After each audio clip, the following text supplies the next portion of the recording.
या लाडक्या मुलानो,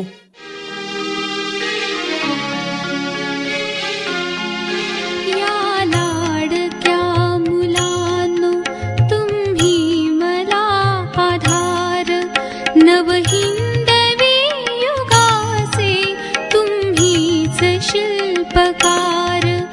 आई आपल्या छकुल्यांना जन्म देते आणि तिच्या जीवाचं सार्थक होतं. स्त्री जन्माचं सार्थक काय, तर बाळाची आई होणं हेच स्त्री जन्माचं सार्थक आहे. त्या गोजीरवाण्या इवल्याच्या बाळांना पाहून आईचा जीव सुखावतो, मग तिचं विश्वच बदलतो. बस एकसारखा आपला बाळ तिला दिसतो. तिचं घरात सुद्धा लक्ष लागत नाही. त्याला काय बरं आवडेल, त्याला काय खायला घालू, मग ती बाळाला आवडण्यासारखं काहीतरी करते आणि बाळाला कडेवर घेऊन त्याला चिवू काऊ दाखवत भरवते आणि आईचा बाळ मटामटा जेवतो. ते पाहून आईचं पोट भरतं.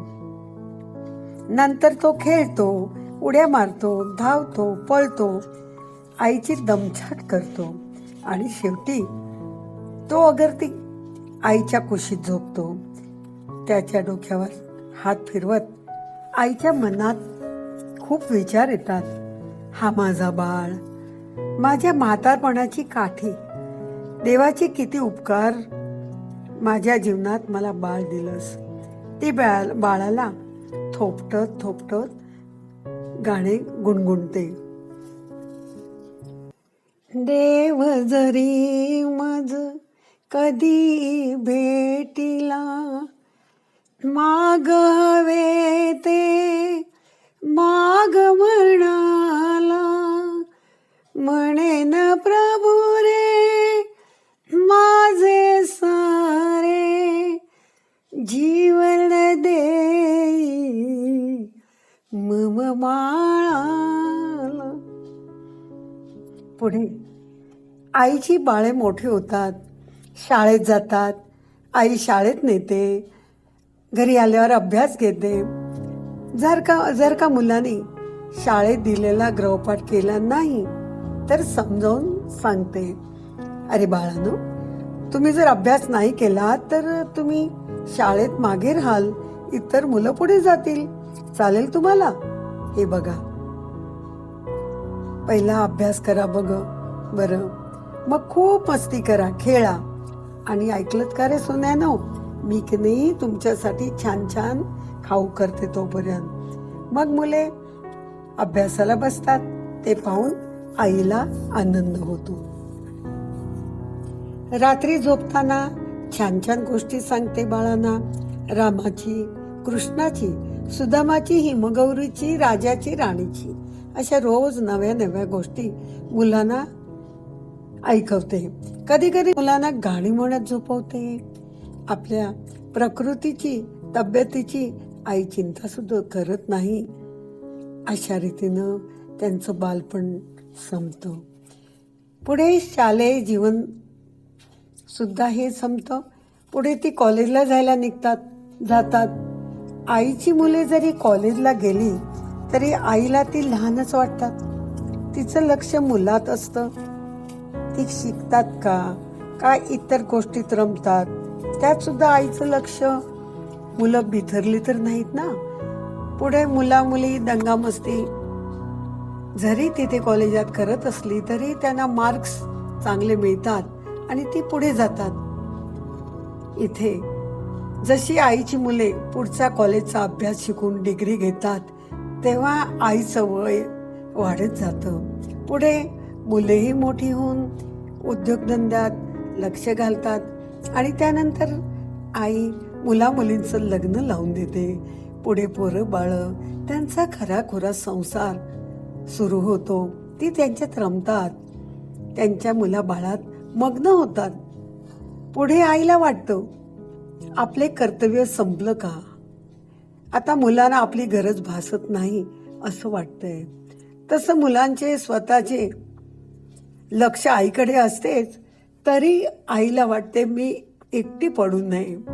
मग तिला लहानपणी ऐकलेले गाणे आठवते आणि हृदयात भावना दाटून येतात. भावनांचा पूर वाहू लागतो आणि ती ओथंबलेल्या डोळ्यांनी जड कंठाने ते गाणं गाते. या लाडक्या मुलानो तुम्ही मला आधार, नवहिंदवी युगाचे तुम्हीच शिल्पकार. आईस देव माना वंदा गुरु जनाना, जगी भावने हुनी त्या कर्तव्य थोर जाणा. गंगे परी पवित्र ठेवा मनी विचार, या लाडक्या मुलांनो तुम्ही मला आधार. पुढे आईचे खरंच म्हातारपण येते. मन उदास होते.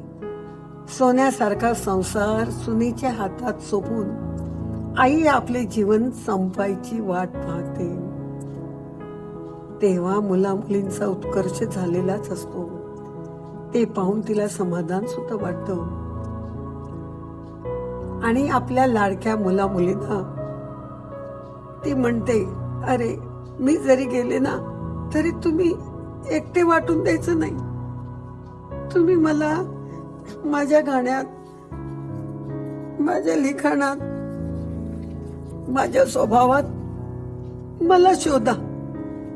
मी केलेल्या पदार्थाच्या चवीत मला शोधा. आई म्हणते, अरे बाळानो, तुमच्या श्वासाश्वासात मी आहे, तुमच्या हृदयात मी आहे, तुमच्या आठवणीत मी आहे. मग नाराज होऊ नका. तुमच्या मुलाबाळांना घेऊन हसत खेळत संसाराच्या वाटेवर अलगद चाला. माझ्या राजानो, सुखी व्हा. तू चाल पुढे, तुला रे गड्या भीती कशाची, परवा न कुणाची. कोकिलाबेन, जय श्री कृष्ण फ्रॉम बीड.